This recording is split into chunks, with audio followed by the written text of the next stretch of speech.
શ્રી કાશી વિશ્વના સત્વાપબા ટ્રસ્ટ સંચાલિત શ્રી દિનેશભાઈ શામજીભાઈ રવાણી સાયન્સ કોલેજના ઓનલાઈન વિડીયો લેક્ચરમાં આપ સૌનું સ્વાગત છે. આજના વિડીયો લેક્ચરની અંદર આપણે વાત કરવાના છીએ પેપર નંબર 503ના યુનિટ 1 સાયટોલોજીમાંથી એક topic cell membrane and its permeability, મતલબ કે કોષ પટલ અને તેની પ્રવેશશીલતા. આજના લેક્ચરની અંદર આપણે કોષ રસ પટલ જે છે એની ડિટેલની અંદર સ્ટડી કરીશું. કોષ રસ પટલ મતલબ કે પ્લાઝમા મેમ્બ્રેન એ રસ સ્તરની ફરતે આવેલ પાતળું સ્થિતિસ્થાપક અર્ધ પ્રવેશશીલ જીવંત આવરણ છે. તેનું નામ 1855માં નગેલી નામના વૈજ્ઞાનિકે પ્રસ્તુત કર્યું હતું. કોષ રસ પટલને રસ પટલ મતલબ કે પ્લાઝમા મેમ્બ્રેન તરીકે પણ ઓળખવામાં આવે છે. પ્રાણી કોષમાં તે સૌથી બહારની તરફ આવેલું હોય છે, જ્યારે વનસ્પતિ કોષની અંદર તે કોષ દિવાલની અંદરની તરફ ગોઠવાયેલું હોય છે. અહીં આપણે આકૃતિની અંદર જોઈ શકીએ છીએ કે પ્રાણી કોષની અંદર તરત જ આ ફરતે આવેલું આવરણ જે છે એ પ્લાઝમા મેમ્બ્રેનનું છે, જ્યારે વનસ્પતિ કોષની અંદર સેલ વોલની અંદરની તરફ જે આવેલી કિનારી છે એને આપણે પ્લાઝમા મેમ્બ્રેન તરીકે ઓળખીએ છીએ.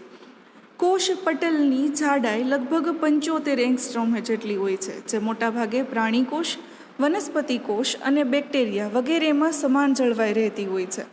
રક્તકણના કોષ રસ પટલમાં જાડાઈની અંદર વૈવિધ્ય જોવા મળે છે. કોષ રસ પટલ પ્રોટીન અને લિપિડનું બનેલું હોય. આગળ જે તમને હવે વિવિધ મોડેલ દ્વારા કોષ રસ પટલની સંરચના જે છે જે અત્યારે અભ્યાસ માટે સ્વીકૃત થયેલી છે એનું આપણે એક્સપ્લેનેશન જોઈશું. સૌથી પહેલાં ટ્રાયલેમિનાર મોડલ. આ મોડેલની શોધ રોબર્ટસન નામના વૈજ્ઞાનિકે કરી હતી. આ મોડેલ મુજબ કોષ રસ પટલ 3 પટલોનું બનેલું હોય છે, જેમાં સૌથી ઉપરની તરફ પ્રોટીન, વચ્ચે લિપિડ અને સૌથી નીચે પ્રોટીન ગોઠવાયેલ હોય છે, જેમાં વચ્ચેનું સ્તર જે છે લિપિડ સ્તર જે છે એ 35 એંગસ્ટ્રોમ જેટલું જાડું હોય છે, જ્યારે ઉપર અને નીચેના સ્તર જે છે એ લગભગ 20 એંગસ્ટ્રોમ જેટલી જાડાઈ ધરાવતા હોય છે. ટ્રાયલેમિનાર મોડેલને યુનિટ મેમ્બ્રેન પણ કહેવામાં આવે છે. યુનિટ મતલબ કે એકમ અને મેમ્બ્રેન મતલબ કે કલા. એકમ કલા જે આપણે જ્યારે કોઈ પણ કેને પટલમય રચનાની વાત કરતા હોઈએ ત્યારે એના માટે વર્ડ યુઝ કરવામાં આવતો હોય યુનિટ મેમ્બ્રેન, બરાબર છે.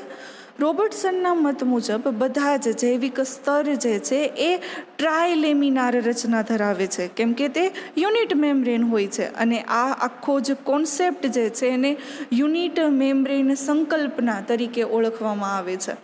રોબર્ટસનના મત મુજબ પ્રોકેરિયોટિક અને યુકેરિયોટિક કોષના કોષ રસ પટલ એ યુનિટ મેમ્બ્રેન રચના ધરાવે છે. આ ઉપરાંત અંતઃકોષ રસજાળ, ગોલ્ગી કાય, કણાભસૂત્ર, લાઇસોઝોમ, કોષ કેન્દ્ર અને બધી જ અંગિકાના પટલ જે છે એ પણ યુનિટ મેમ્બ્રેન રચના જે છે એ ધરાવતા હોય છે.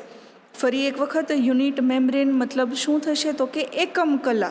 જ્યારે આપણે પટલમય રચનાની વાત કરીએ છીએ અને એ એકમ કલા સ્વરૂપ ધરાવતું હોય ત્યારે એ સંકલ્પનાને કહેવામાં આવે યુનિટ મેમ્બ્રેન સંકલ્પના. કોષ રસ પટલની રચનાને અભિવ્યક્ત કરતું બીજું મોડેલ જે છે એને કહેવામાં આવે છે બાયમોલેક્યુલર લીફલેટ મોડેલ. આ મોડેલની શોધ ડેનિયલ અને ડેવસન નામના વૈજ્ઞાનિકે 1934ની અંદર કરી હતી. આ મોડેલ મુજબ કોષ રસ પટલ લિપિડના 2 સ્તરથી બનેલું હોય છે કે જે પ્રોટીનથી ઢંકાયેલા હોય છે. દરેક લિપિડ અણુ એ જલ વિતરાગી પૂંછડી અને જલ અનુરાગી ધ્રુવીય શીર્ષ ધરાવતું હોય છે. હાઇડ્રોફોબિક મતલબ કે જલ વિતરાગી અને હાઇડ્રોફિલિક મતલબ કે જલ અનુરાગી. એક એવું કે જે પ્રાણી તરફ આકર્ષાય છે કે જ્યારે બીજું જે છે એ અનાકર્ષણ ધરાવે છે. ધ્રુવીય શીર્ષની જો વાત કરવામાં આવે તો ધ્રુવીય શીર્ષ જે છે એ બંને વિરુદ્ધ બાજુએ ગોઠવાયેલા હોય. અહીંયા આપણે ઓરેન્જ કલરની અંદર જોઈ શકીએ છીએ કે લિપિડ અણુના બંને ધ્રુવીય શીર્ષ જે છે એ આઉટવર્ડ્સ મતલબ કે બહારની તરફ ગોઠવાયેલા છે, અને એ એચ બંધ હાઇડ્રોજન બંધ દ્વારા પ્રોટીનની સાથે જોડાયેલા હોય છે. જલ વિતરાગી પૂંછડીની જો વાત કરવામાં આવે તો એ બંને સામસામે ગોઠવાયેલા હોય છે, બરાબર. અહીંયા આપણને જે બ્લુ કલરની અંદર પૂંછડીમય રચના જોવા મળે છે એ બંને એકબીજાની સામસામે ગોઠવાયેલી છે. તો આ આખું જ મોડેલ જે છે એને બાય મોલેક્યુલર લીફલેટ મોડેલ તરીકે ઓળખવામાં આવે છે. નેક્સ્ટ આપણે જે વાત કરવાની છે એ છે લેટિસ મોડેલ. આ મોડેલની શોધ 1941ની અંદર વોલ્પર્સ એ કરી હતી. કોષરસ પટલમાં પ્રોટીન અને લિપિડના અણુઓ જે છે એ લેટિસ મતલબ કે જાળાકાર રચનાની અંદર ગોઠવાયેલા હોય છે. અહીં પ્રોટીનના અણુઓથી બનતી જાળીની અંદર લિપિડના અણુઓ જે છે એ ગોઠવાયેલા હોય અને પ્રોટીન એ લિપિડની ફરતે આવરણ બનાવતી હોય. અહીં આપણે જો આ રીતે આખી જ એક ફ્રેમ જેવી રચના બનાવીએ અને એના વચ્ચેના ભાગની અંદર આપણે લિપિડના અણુઓ જે છે એ ગોઠવીએ તો આ આખી જ રચના જે છે એ લેટિસ જેવું આપણને સ્વરૂપ આપે છે. અને એ ઉપરથી જ વોલ્પર્સે કહ્યું કે કોષરસ સ્તરની અંદર પણ પ્રોટીન અને લિપિડના અણુઓ જે છે એ જાળીની જેમ ગોઠવાયેલા હોય છે. બીજું જે સર્વ સ્વીકૃત આપણે મોડેલ કહી શકીએ એ છે ફ્લુઇડ મોઝેઇક મોડેલ. ઈસવીસન 1972ની અંદર સિંગર અને નિકોલસન નામના વૈજ્ઞાનિકોએ આ મોડેલ જે છે એ રજૂ કર્યું હતું. આ મોડેલ મુજબ કોષરસ સ્તર લિપિડના 2 સ્તર ધરાવે છે તથા પ્રોટીનના અણુઓ એના અંદરના ભાગની અંદર મતલબ કે લિપિડની અંદર ખૂંચેલા હોય છે. દરેક લિપિડ એ જલ વિતરાગી પૂંછડી અને જલ અનુરાગી શીર્ષ ધરાવે છે. ધ્રુવીય શીર્ષ બહારની તરફ ગોઠવાયેલા હોય તથા એના જે પૂંછડીના ભાગ છે એ સામસામે ગોઠવાયેલી હોય મતલબ કે અંદરની તરફ હોય છે. અહીં પ્રોટીન અણુ જે છે એ ગોળાકાર હોય છે અને 2 પ્રકારના હોય છે, એક્સ્ટ્રિન્સિક પ્રોટીન અને ઇન્ટ્રિન્સિક પ્રોટીન મતલબ કે પરિઘીય પ્રોટીન અને અંતર્ગત પ્રોટીન. અહીંયા આપણને બહારની તરફ જે આખી દડામય રચના જોવા મળે છે એ પરિઘીય પ્રોટીન છે, જ્યારે અંદરના ભાગમાં જે ખૂંચેલી રચના જોવા મળે છે એ અંતર્ગત પ્રોટીનની રચના છે. એટલે આ ઉપરથી આપણે કહી શકીએ કે પરિઘીય પ્રોટીન જે છે એ સપાટી પર બહાર તરફ આવેલા હોય, જ્યારે અંતર્ગત પ્રોટીન જે છે એ અંદરની તરફ આવેલા હોય છે તથા લિપિડના અણુ સાથે ટાઇટલી જોડાયેલા હોય છે. બીજું જે આપણે મોડેલની વાત કરવાની છે એ છે મિસેલર મોડેલ. આ મોડેલ હિલર અને હોફમેન નામના વૈજ્ઞાનિકોએ 1953માં રજૂ કર્યું હતું. આ મોડેલ મુજબ કોષરસ પટલમાં અણુઓ ગોળીય રીતે ગોઠવાયેલા હોય છે, ગ્લોબ્યુલર સબયુનિટની અંદર ગોઠવાયેલા હોય છે અને જેને આપણે મિસેલ્સ તરીકે ઓળખીએ છીએ. અહીં લિપિડના અણુઓ ગોળાકાર રીતે ગોઠવાય કે જેની અંદર જલ વિતરાગી પૂંછડી અને જલ અનુરાગી શીર્ષ જેવા ભાગો જે છે એ જોવા મળતા હોય. જલ અનુરાગી શીર્ષ પ્રદેશ જે છે એ ફરતે ગોઠવાયેલો હોય, જ્યારે જલ વિતરાગી પૂંછડીનો ભાગ જે છે એ અંદરની તરફ આવેલો હોય છે, બરાબર છે. અહીં લિપિડના અણુઓ એ પાયાના મતલબ કે બિલ્ડિંગ બ્લોક્સ એકમો છે, જ્યારે પ્રોટીનના અણુઓ એ બંને બાજુએ ગોઠવાયેલા હોય છે. અહીંયા આપણને ફરતેની કિનારીમાં આપણે જોઈ શકીએ છીએ કે પ્રોટીન જે છે એ ફરતે ગોઠવાયેલું છે, જ્યારે લિપિડ જે છે એ પાયાના અણુ તરીકે મધ્યસ્થ ભાગની અંદર ગોઠવાયેલું હોય છે. હવે આપણે વાત કરીએ કોષરસ પટલના કેમિકલ કમ્પોઝિશન મતલબ એના રાસાયણિક બંધારણ વિશે. કોષરસ પટલ નીચે મુજબના રાસાયણિક અણુઓનું બનેલું હોય છે. સૌથી પહેલાં વાત કરવામાં આવે લિપિડ. કોષરસ પટલ લિપિડનું બનેલું હોય જેમાં મુખ્ય ઘટક તરીકે ફોસ્ફોલિપિડ આવેલા હોય. મુખ્યત્વે 5 ફોસ્ફોલિપિડ છે જે છે અનુક્રમે લેસિથિન, સિફેલિન, કોલેસ્ટેરોલ, ટ્રાઇગ્લિસરાલ્ડિહાઇડ અને ધ્રુવીય લિપિડ. બીજા એના બંધારણીય એકમ તરીકે જો વાત કરવામાં આવે તો એ છે પ્રોટીન. કોષરસ સ્તરના પ્રોટીન એ ઊંચો અણુભાર ધરાવતા હોય છે અને 3 પ્રકારના હોય છે. સૌથી પહેલાં બંધારણીય પ્રોટીન, સ્ટ્રક્ચરલ પ્રોટીન કે જે મજબૂતાઈ આપવાનું કામ કરતા હોય. બીજું જે છે એ છે વાહક પ્રોટીન જેને આપણે કેરિયર પ્રોટીન તરીકે ઓળખીએ, તે સક્રિય વહનની અંદર મદદરૂપ થતા હોય છે. ત્રીજું છે કોષરસ પટલના ભાગમાં આવેલા ઉત્સેચકો. આપણને ખબર છે કે બધા જ ઉત્સેચકો પ્રોટીનના બનેલા હોય તો એ પણ એક બંધારણીય એકમ જ થયો. તો એટીપીએઝ, હેક્ઝોકાઇનેઝ, ફોસ્ફેટેઝ વગેરે ઉત્સેચકો જે છે એ પણ કોષ રસપટલના કેમિકલ કમ્પોઝિશનના જ પાર્ટ છે. ત્રીજું જે છે એ છે કાર્બોહાઈડ્રેટ. કોષની ફરતે આવરણ બનાવે છે. મોટાભાગે હેક્ઝોઝ અને ફ્રુક્ટોઝ જેવી શર્કરા જે છે એ કોષ રસપટલના બંધારણીય એકમ તરીકે વર્તતી હોય છે. કોષ રસપટલના બંધારણ એકમ તરીકે ન્યુક્લિક એસિડ આવેલા હોય. આ સિવાય સામાન્ય રીતે કોષમાં ક્ષારો જોવા મળતા હોય છે. કોષ રસપટલની અંદર પાણીની પણ હાજરી જોવા મળે કે જે એના રાસાયણિક બંધારણના નિર્માણની અંદર પોતે ભાગ લેતી હોય છે. હવે જે આપણે વાત કરવાની છે એ છે કોષ રસ સ્તરના કાર્યો વિશે. કોષ રસ સ્તર એ નીચે મુજબના કોષીય કાર્યો સાથે સંકળાયેલું છે. એક પછી એક ડિટેલની અંદર વાત કરીએ. સૌથી પહેલાં મિકેનિકલ સપોર્ટ મતલબ કે યાંત્રિક આધાર. કોષ રસ સ્તર કોષને ચોક્કસ આકાર આપે છે, કોષની અંદર દ્રવ્યનું પ્રમાણ જાળવે છે અને કોષને પોતાની જગ્યાએ સાચવવાનું કામ કરતું હોય છે. બીજું જે એનું કાર્ય છે એ છે એક્સચેન્જ ઓફ મટીરિયલ્સ મતલબ કે પદાર્થોની આપ-લે. કોષ રસ સ્તર કોષમાં અણુની આવન જાવનનું નિયમન કરે છે.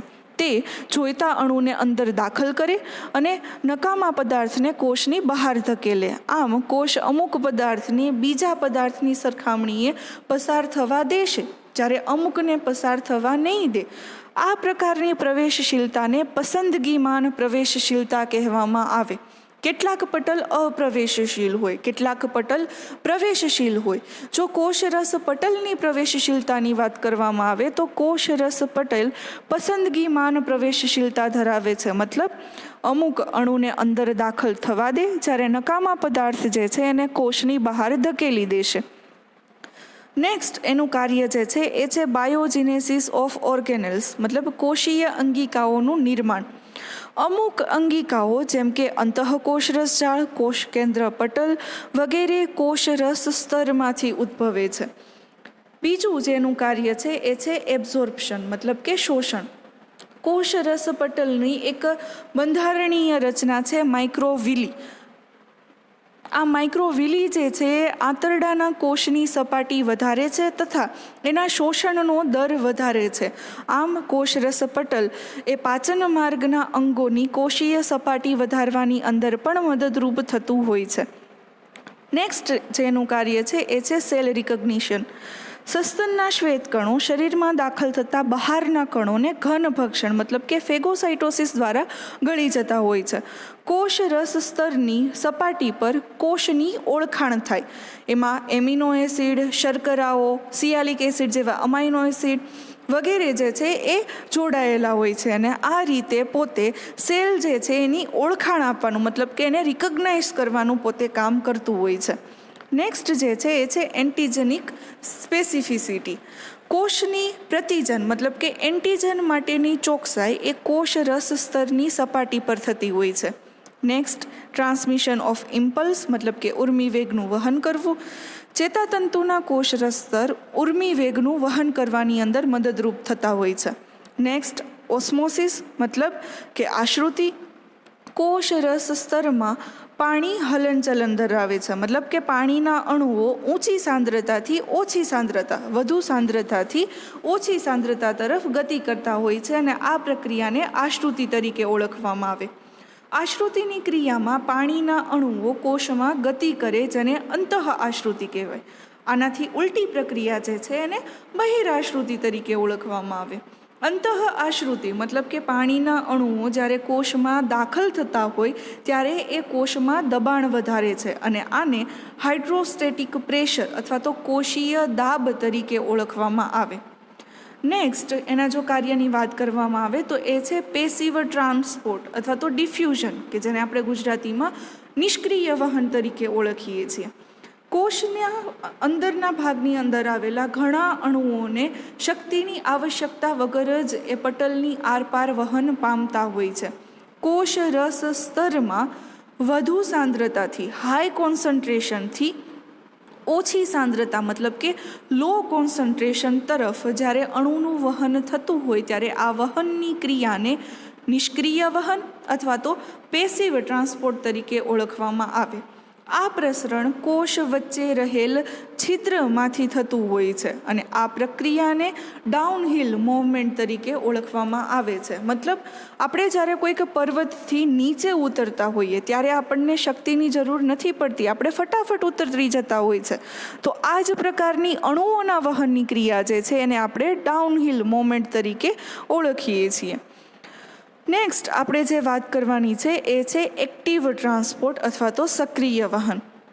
ધ્રુવીય અણુઓ જ્યારે અધ્રુવીય લિપિડના દ્વિસ્તરમાંથી પસાર ન થઈ શકતા હોય, આવા અણુઓને પટલમાંથી પસાર થવા માટે વાહક પ્રોટીન અથવા તો જે અંદરના ભાગમાં અંતર્ગત પ્રોટીન જે ખૂપેલા હોય છે એની જરૂર પડતી હોય છે વહન માટે.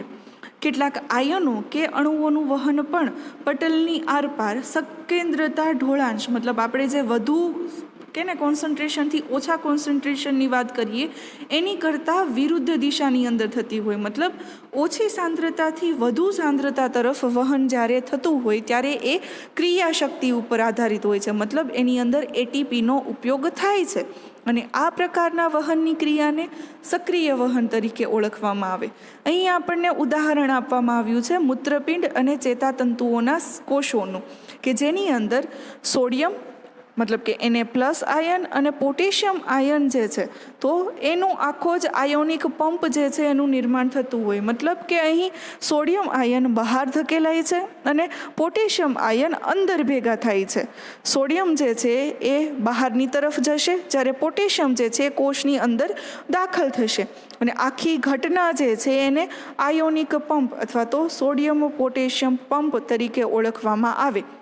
સક્રિય ટ્રાન્સપોર્ટ એ અપહિલ મૂવમેન્ટ છે. મતલબ જે રીતે આપણે જ્યારે કોઈક ઢોળાંશવાળો કોઈક ભાગ ચડતા હોઈએ અને શક્તિની ઉર્જાની જરૂરિયાત રહે છે, એ જ રીતે એક્ટિવ ટ્રાન્સપોર્ટ જ્યારે અણુઓનું થતું હોય ત્યારે પણ કોષની અંદર એટીપીમાંથી એનએડીપી મતલબ શક્તિ જે છે એ વપરાતી હોય છે.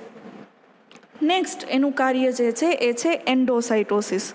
કોષ રસ સ્તર દ્વારા ખોરાકના કણો કે પછી બહારના કણો જે છે એને ગળવાની ક્રિયાને એન્ડોસાઇટોસિસ કહેવામાં આવે, કે જે બે પ્રકારે થાય છે, ફેગોસાઇટોસિસ અને પિનોસાઇટોસિસ. સૌથી પહેલાં આપણે વાત કરીએ ફેગોસાઇટોસિસ, કે જેને સેલ ઇટિંગ તરીકે પણ ઓળખવામાં આવે. કોષ રસ સ્તર દ્વારા ખોરાકના ઘન કણોને, અહીં આપણે જોઈ શકીએ છીએ ફૂડ પાર્ટિકલ્સની આપણે વાત કરીએ છીએ, તો ખોરાકના ઘન કણોને ગળી જવાની ક્રિયાને સેલ ઇટિંગ કહેવામાં આવે. પ્રજીવ સમુદાયના પ્રાણીઓ અને શ્વેત કણોની અંદર આ ક્રિયા જે છે એ જોવા મળતી હોય.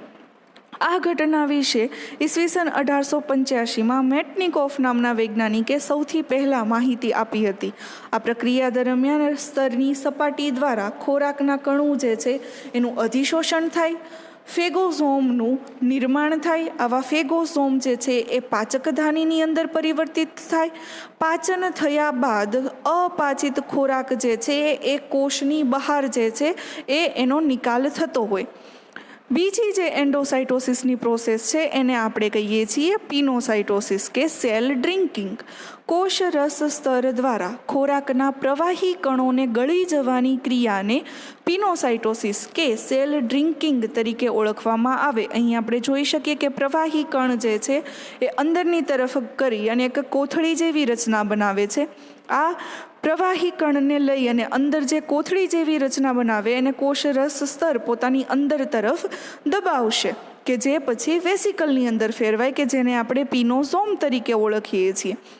આ પિનોઝોમ એ લાઇસોસોમ સાથે જોડાય અને પાચક ધાનીનું નિર્માણ કરે. લાઇસોસોમની અંદર રહેલા ઉત્સેચકો ખોરાકનું પાચન કરશે. પાચિત ખોરાક એ કોષ રસના ભાગની અંદર છોડે, જ્યારે અપાચિત ખોરાક જે છે એનો કોષ રસ પટલના માધ્યમ દ્વારા બહારની તરફ નિકાલ કરતું હોય છે. નેક્સ્ટ કોષ રસ સ્તરનું કાર્ય જે છે એ છે એક્ઝોસાઇટોસિસ અથવા તો સેલ વોમિટિંગ. સ્ત્રાવી કોષો દ્વારા થતા કોષીય સ્ત્રાવણને કોષરસ સ્તર કોષની બહાર કાઢતું હોય છે. આ પ્રક્રિયાને એક્ઝોસાઇટોસિસ અથવા તો સેલ વોમિટિંગ તરીકે ઓળખવામાં આવે. બરાબર છે. સિક્રિટરી સેલ્સ જે છે એ બહારની તરફ અહીં આપણે જોઈ શકીએ કે ગોલ્ગી બોડીના વેસિકલ્સ જે છે એ સિક્રિટરી વેસિકલ મતલબ કે સ્રાવી પુટિકાનું નિર્માણ કરે. આ સ્રાવી પુટિકા જે છે એ કોષરસ સ્તરના ભાગ પાસે આવી અને બહારની તરફ સ્ત્રાવ જે છે એને કરવાનું કાર્ય પોતે કરતી હોય. ઉદાહરણ તરીકે સ્વાદુપિંડના કોષો દ્વારા થતા સ્ત્રાવને કોષરસ સ્તરની મદદથી બહાર નીકાળવામાં આવતું હોય છે. આમ કોષરસ પટલ એ કોષની ખૂબ જ અગત્યની અંગિકા છે. આપણે કોષ જે છે સૌથી પહેલાં જ્યારે સાયટોલોજીની શરૂઆત કરી હતી ત્યારે જ કહ્યું હતું કે કોઈ પણ કોષ જે છે એ 3 મુખ્ય ભાગોનું બનેલું હોય: કોષરસ પટલ, કોષ કેન્દ્ર અને કોષરસ. અત્યાર સુધી આપણે જે અંગિકાની વાત કરતા હતા એ હતા કોષરસના સજીવ ઘટકોની અંદર આવેલી તમામ પ્રકારની પટલમય અંગિકાઓ. કોષરસ પટલ જે છે એ શું કાર્ય કરે છે? તો કે કોષને કિનારી આપવાનું કાર્ય કરે છે, એનો આકાર જાળવવાનું કામ કરે છે. એની સાથે સાથે ઘણા બધા કોષીય કાર્યો એવા છે કે જે સંપૂર્ણપણે કોષરસ પટલ જે છે એના ઉપર આધાર રાખતા હોય. આજના લેક્ચરમાં આટલું જ. હવે નેક્સ્ટ લેક્ચરમાં આપણે સાયટોલોજીના બીજા કોઈ ટોપિક વિશે એક્સપ્લેનેશન કરશું.